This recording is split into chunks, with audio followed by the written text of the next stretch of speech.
Fala galera, ligado no canal Resenha de Aço, Super Bahia, Bahia na Europa. Jair Oliveira para mais um vídeo. Dessa vez, né? Voltando aqui a gravar, depois de um tempo, grava vídeos aqui para o canal.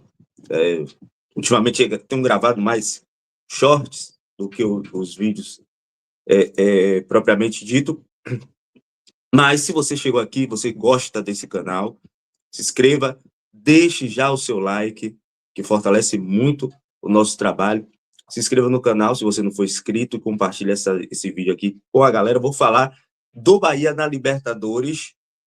Bahia que se complicou muito sua vida aí nessa competição continental, que o Bahia volta a disputar depois de 35 anos e realmente nessa reta final o Bahia sentiu o peso da competição. Vou botar aqui na tela a tabela atualizada depois do jogo de ontem do Inter contra o Nacional, onde o Inter venceu fora de casa.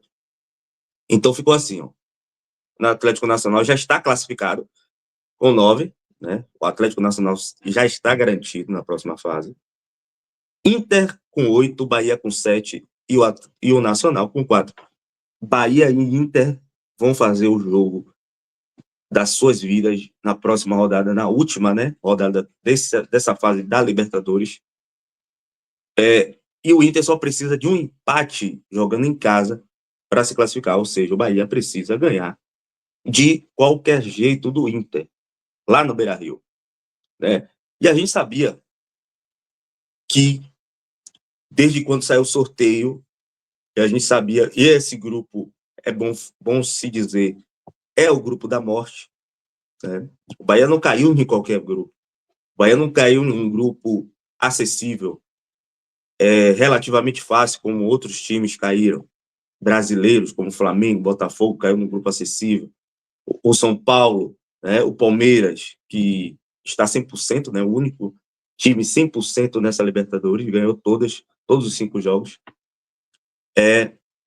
Bahia caiu no grupo complicadíssimo, com adversários pesados, de muita tradição nessa competição. E a gente sabia, a gente falava, já se sabia que, como o Bahia veio do pote 4, a tabela do pote 4 é mais complicada, porque ele faz logo os seus primeiros jogos em casa e depois vai decidir todos fora. O Bahia já se sabia que faria os últimos 2 jogos dessa rodada fora de casa. E o Bahia começa até bem. Os 3 primeiros jogos, o Bahia faz 7 pontos. Empata em casa, mas vence fora o Nacional, né? Deixou 2 pontos escapar em casa diante do Inter, né? Que era acessível naquele momento. Depois ganha do Atlético Nacional e aí perde para o Nacional em casa. Foi aí que o Bahia se complicou. Quando perde pro Nacional.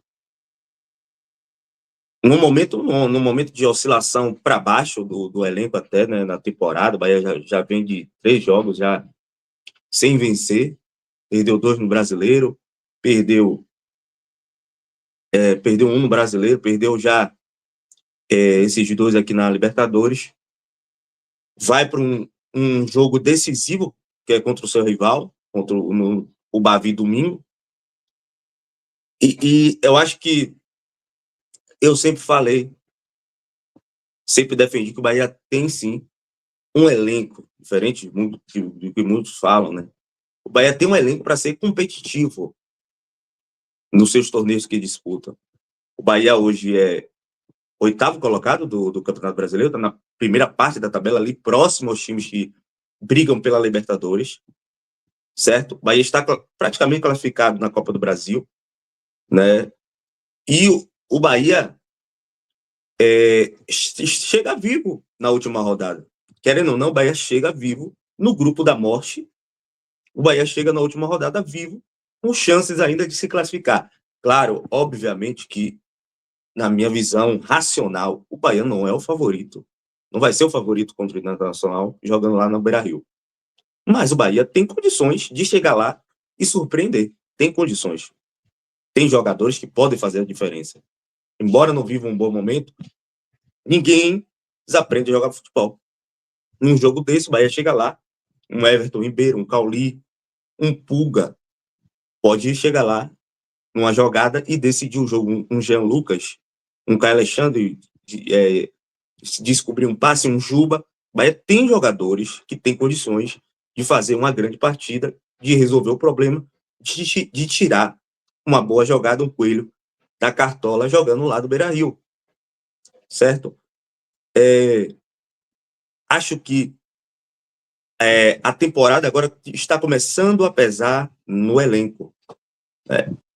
E, assim, tivemos muita surpresa, assim. Cara, quem iria imaginar que a gente perdesse logo os nossos 2 laterais por lesão? O Bahia tem 2 bons laterais direitos e os 2 estão machucados ao mesmo tempo. Isso é um azar, né, velho? O elenco tá pesando, a temporada tá pesando. O Bahia é um dos times que mais jogaram nessa temporada e, nesse momento, tá pesando o calendário, tá pesando essa carga de jogos no elenco. O elenco, ele precisa de uma oxigenada, de um oxigênio, né, de um enxerto de pulmão, de física, de qualidade. E a gente não tem o recurso da janela. A janela não abriu, a janela só vai abrir no mês que vem. Então, acho que o que o Bahia poderia fazer, né, para dar uma oxigenada nesse elenco, para dar um conforto, um alívio para esse elenco, é recorrer à base, velho.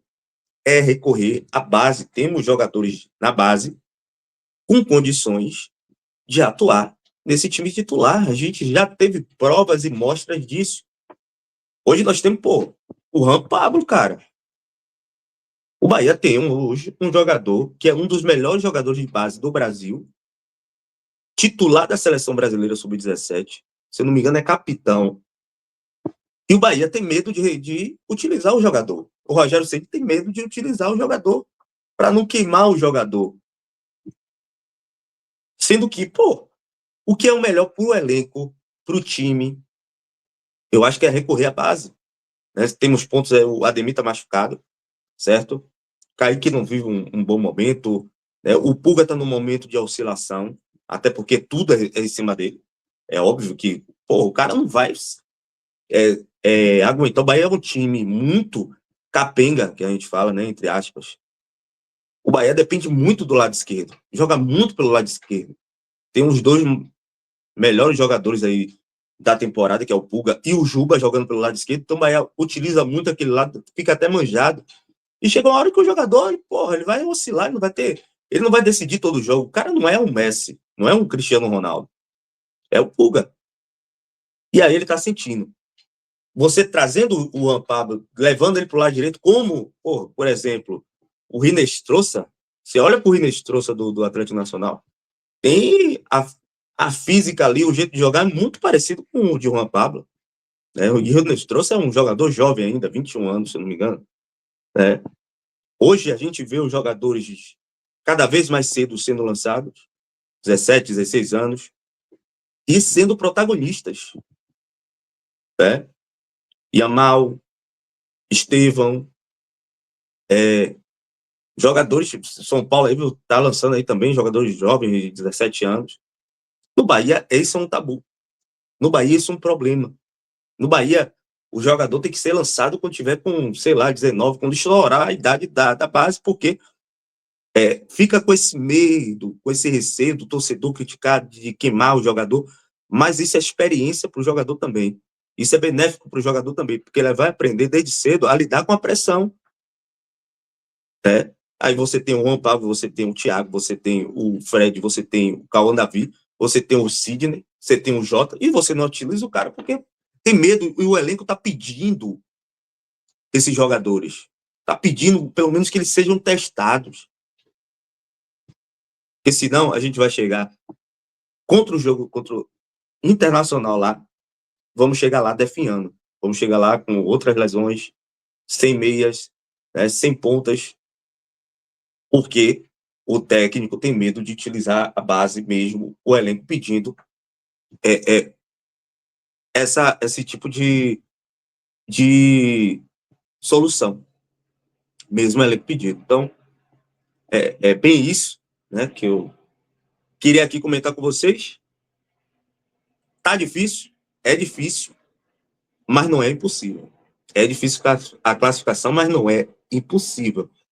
Eu tenho certeza que o Bahia não vai ter a mesma postura. Muita gente reclama da postura do Bahia, covarde, jogando atrás, jogando pelo resultado, pelo empate.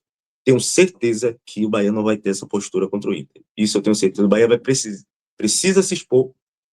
O Bahia precisa ir para cima do Internacional, né? O Bahia precisa do resultado e o Bahia não vai chegar lá para jogar todo fechado, atrás da linha da bola. O Bahia vai ter que fazer o jogo da vida contra o Inter. É daqui a 2 semanas, se eu não me engano, já é 2 semanas. Semana que vem é Copa do Brasil. Depois o Bahia sai para jogar pelo Brasileiro e aí sim vem esse jogo altamente decisivo que pode garantir aí mais calendários. Se o Bahia não classificar para a Libertadores, pelo menos garanta aí uma vaga na Sul-Americana para a gente ter calendário internacional até o final do ano.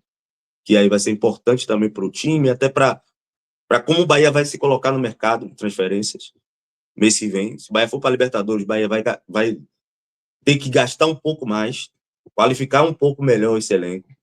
Agora, se for para a Sul-Americana, se não se classificar para nenhuma competição internacional, o Bahia não vai gastar muito no mercado, né?